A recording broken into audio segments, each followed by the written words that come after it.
Selamat pagi, salam sejahtera bagi kita semua. Pertama-tama saya ucapkan terima kasih kepada Pak Adi Mursalin selaku dosen manajemen mata kuliah analisis lingkungan bisnis. Perkenalkan, nama saya Yuliana Widiawati, NIM 19104106845, kelas A1 Manajemen Pagi. Di sini saya akan membahas tentang bab 5, yaitu manajemen krisis. Krisis terjadi bahkan pada perusahaan yang mengambil tindakan untuk menghindarinya. Tindakan alam dan peristiwa acak terjadi. Kebanyakan krisis yang melibatkan bisnis, bagaimanapun memiliki tingkat keterlibatan manusia dan setidaknya kemungkinan bahwa perusahaan bertanggung jawab atas krisis yang terjadi. Selanjutnya, sifat dan penyebab krisis. Krisis adalah situasi di mana kerugian terhadap orang atau properti telah terjadi atau akan segera terjadi.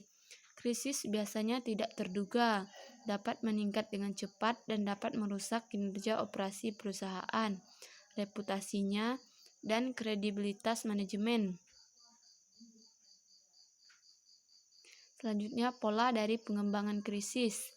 Krisis seringkali memiliki pola yang dapat dikonseptualisasikan dengan menggunakan kerangka siklus hidup yang diperkenalkan pada bab 1, diadaptasi untuk manajemen krisis. Tahapannya adalah identifikasi, eskalasi, intervensi, dan penyelesaian.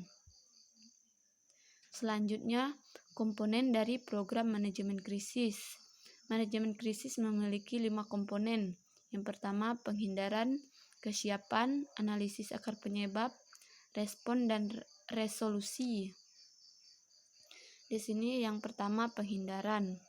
Komponen terpenting dari program manajemen krisis adalah penghindaran. Dan komponen terpenting berikutnya adalah kesiapsiagaan. Pendekatan terbaik untuk manajemen krisis adalah untuk mengurangi kemungkinan terjadinya krisis.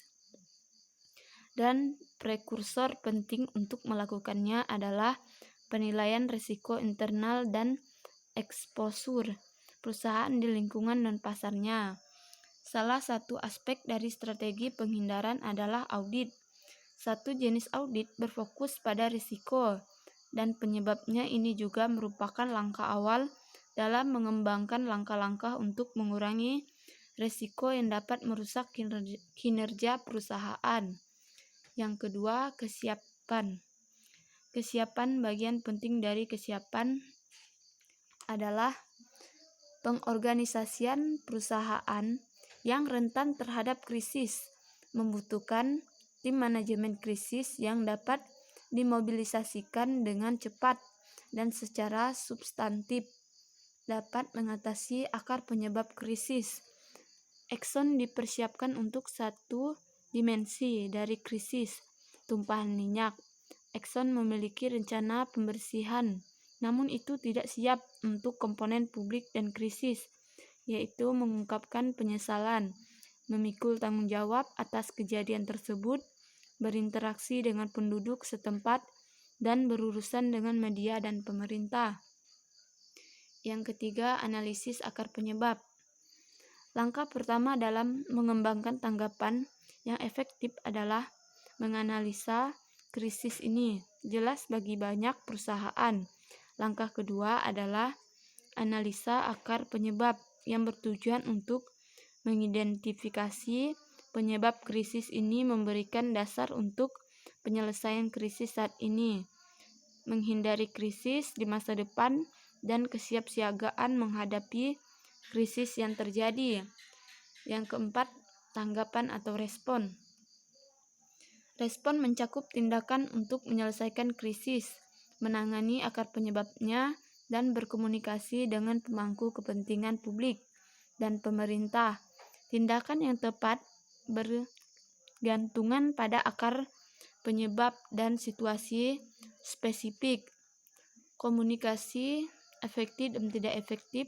Komunikasi perbaikan adalah dua komponen utama dari respon krisis. Karena krisis yang sering berkembang dengan cepat, informasi seringkali tidak lengkap, dan spekulasi serta rumor bisa terbang. Selanjutnya ada resolusi. Krisis T0 diselesaikan ketika tidak ada lagi kematian terjadi dan otoritas penegak hukum menyimpulkan bahwa perusakan itu adalah pekerjaan seseorang yang telah membuka bungkusan, mengeluarkan dan membuka botol, menyuntik sianida, memasukkan kembali botol tersebut ke dalam bungkusan dan menyegelnya kembali. Baiklah, sekian materi yang dapat saya sampaikan. Kalau ada kata-kata yang salah atau masih kurang dalam pembacaan, saya minta maaf sebanyak-banyaknya. Akhir kata saya ucapkan terima kasih.